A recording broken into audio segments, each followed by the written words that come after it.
Hello everybody. As you can see, I'm sorry it's been a long time. I've been doing a little bit of work around the house. Back over there behind me, you should see the start of my storage room. Today's episode is going to be a little different than normal. It's a special episode. I'll show you a couple quick updates to the house here. I made a little aquarium for some squid here. Done a few improvements with lighting.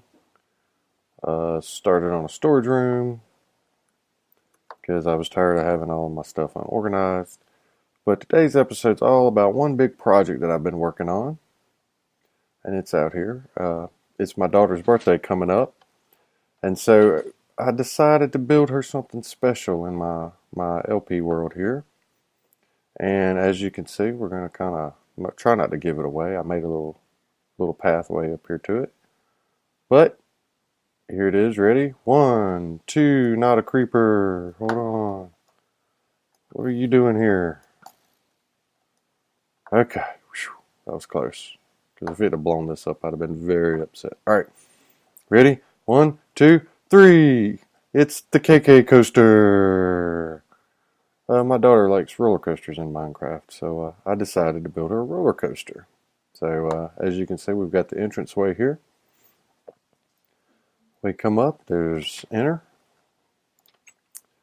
and as you can see, here's the track. To get it started, you push the button, out comes the minecart.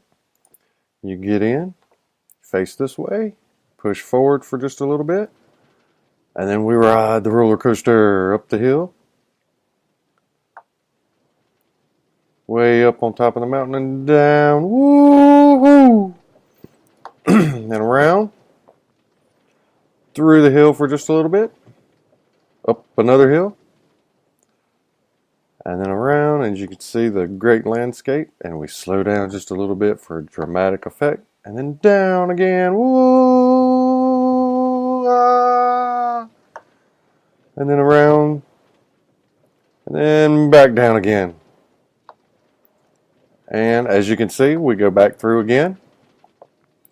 I've got it set up, I'll show you the redstone in a little bit, but I've got it set up so that it'll go around the track 3 times. Because it's kind of a short roller coaster, it used a lot of resources. Took a lot of time. It took me about 2 days to plan it and figure out the redstone workings so that it would do everything that I wanted it to do. At first, I was overcomplicating the ejection system, but then I worked it out and got it pretty simple. I've got the redstone, it's pretty tight. So, it's also kind of hidden, but I also have a maintenance hatch. And like I said, I've got it set up. I think this is the 3rd time around. I've got it set up so that if we want to do more than 3 laps, I can go and change it. If I want to do less, I can change that too. I've got a lap counter down there, down in the bottom, that takes care of everything. And then as you can see, when we come through, we pop out. And then everything resets, and then it's ready to go again. And I've got 2 mine carts in here currently. I was going to try and get some more, but 2 seems to be enough. Basically what we do is you push the button, it pops the mine cart out, it starts it going. This is the a detector rail. This is what helps is part of the circuit to the counting of the laps. And then, normal mine carts, just that working. Over here we've got the maintenance closet.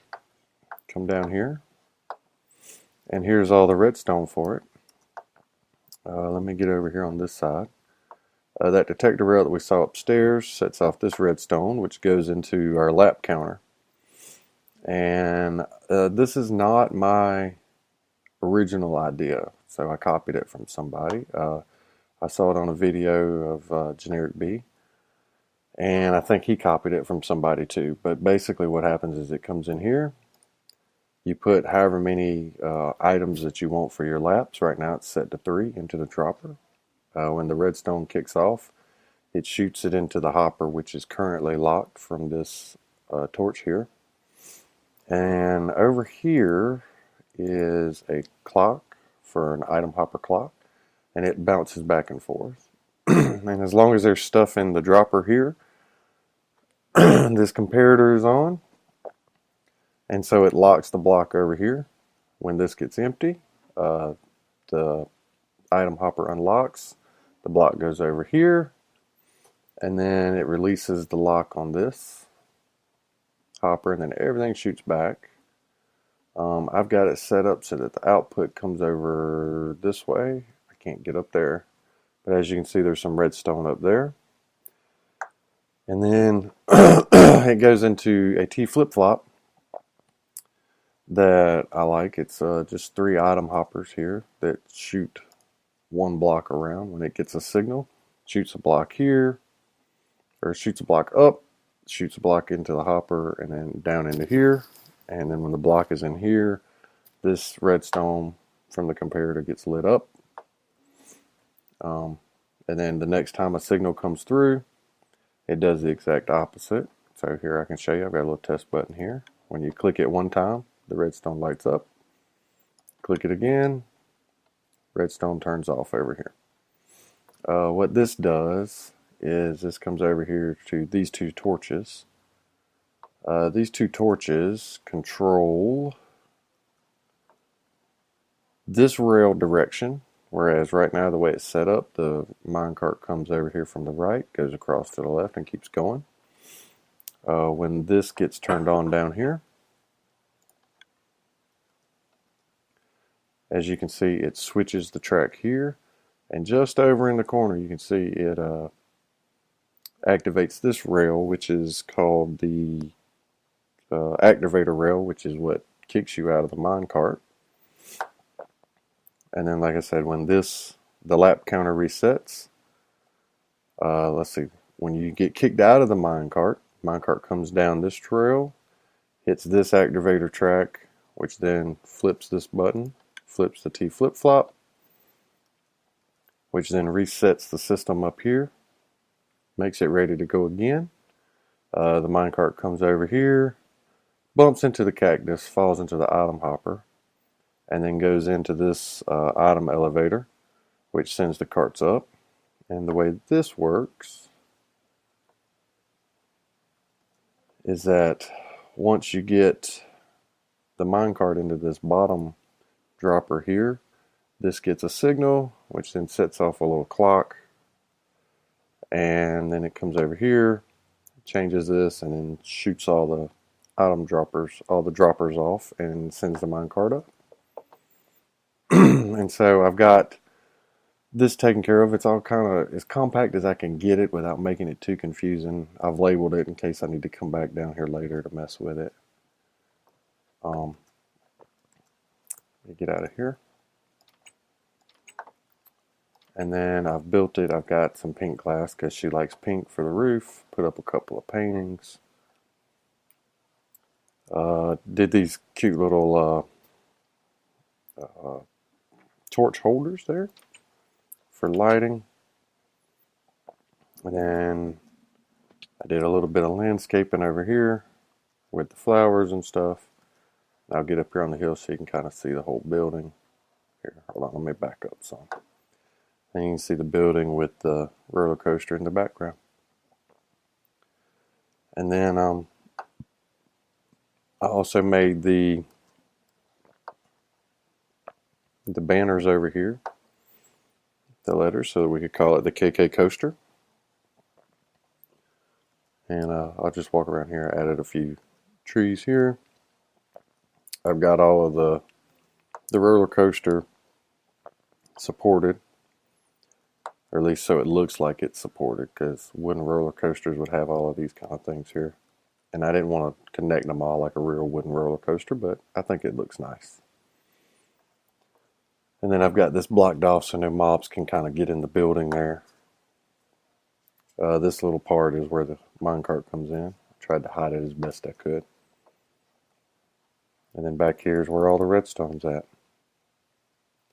So, like I said, this was going to be kind of a short episode. I know last time we talked about going back to the Nether. I did manage to find a Nether fortress. Ooh, let's get back inside because it's starting to get dark. I did manage to find a Nether fortress, and the next episode we're going to go explore that. I did a little bit of looking around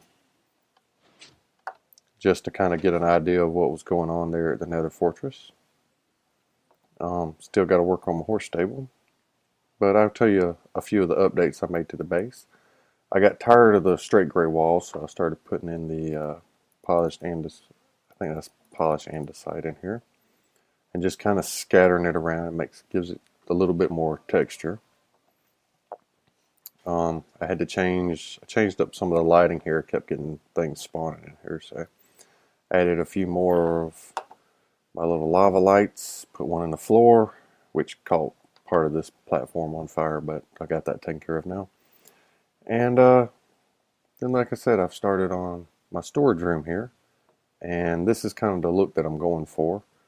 The last storage room that I really liked on a world was one that kind of looked like a workspace, a workshop kind of thing. So that's kind of what I'm going for here, is a workshop look.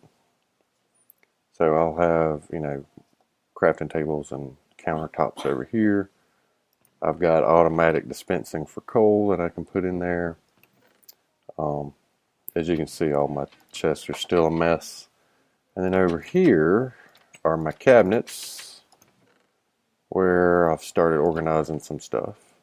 And as you can see, I've got a few diamonds. I'm going to have to go mining again. And then over here is going to be like stone storage. And then, but we'll have a whole bunch of these things laid out all through here. The next thing that I'm working on is trying to figure out, I still want to keep the layout of the cave some. So like here, I want to drop down a level or two and then add some more storage with some steps or something like that. I still got to work that out. But other than that, I think that's all the major changes that I've gone on. I filled in this floor here to get it at the level that I wanted it at. Not sure what I'm going to do with it yet. I've had an Enderman visit. But other than that, that's all we're going to do.